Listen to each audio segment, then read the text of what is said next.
club sert à aider le Sporting Club Mazamétain à avancer et cette année, bien évidemment, à passer en Fédéral 1. On a besoin de vous financièrement, bien évidemment, mais on a besoin de vous aussi pour des emplois, pour des joueurs. On a besoin de vous pour tout ce que vous pouvez amener en dehors. C'est important pour le Sporting. J'ai créé le club il y a 3 ans. C'était d'abord pour une raison professionnelle, c'était de faire rencontrer toutes les entreprises ensemble. Je m'étais aperçu qu'en discutant avec des proches du club, mais qui étaient aussi entrepreneurs, on savait tous ce qu'on faisait, mais pas exactement dans les détails. Et des fois, on allait chercher des entreprises hors du territoire, alors qu'on avait souvent les capacités sur le territoire. L'intérêt d'un club à faire, c'est de développer un vrai réseau business pour les entreprises partenaires, qui soient indépendants, on va dire, de ce qui se passe sur le terrain.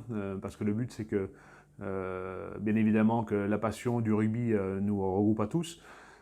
Mais il est important que si jamais sur le terrain, ça se passe un petit peu moins bien, et les entreprises partenaires continuent d'y trouver leur compte et continuent d'avoir des échanges entre elles. Ce club compte une centaine d'adhérents.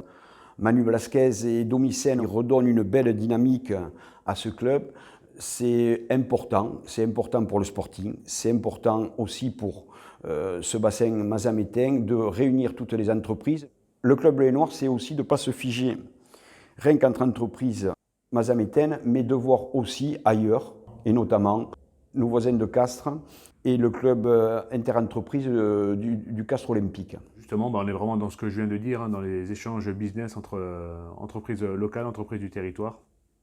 À ce titre, l'opération qu'on avait faite l'année passée à l'aéroport Castres-Mazamet a été une franche réussite. Et là, justement, on a essayé de mailler les entreprises castraises, les entreprises mazamétaines, afin justement de créer du lien, de créer du business entre nos clubs et nos clubs à faire.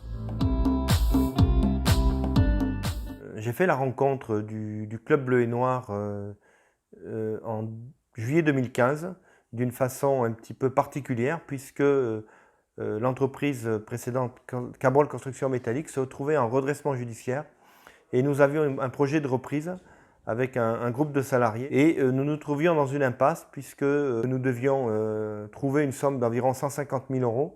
Un jour, j'ai rencontré Olivier Fabre, le maire de Mazamet, qui se préoccupait de devenir des employés de Cabrol. Et donc, il m'a dit il y a peut-être une solution à étudier avec un club d'entreprise qui est le club bleu et noir. Donc, nous sommes venus à une réunion un soir. Le projet leur a plu et 20 minutes plus tard, nous avions récolté 175 000 €. Donc, c'était une histoire fabuleuse. Maintenant, l'aventure dure depuis bientôt 4 ans. Mais tout ceci n'aurait pas été possible sans l'aide des entrepreneurs mazamétains. Et donc, je crois que derrière cette expérience, ça montre bien que le fait de se connaître, le fait de partager des choses au travers d'un club d'entreprise comme celui-ci, ça peut avoir des répercussions inattendues et au travers de démarches collectives, on peut construire des choses.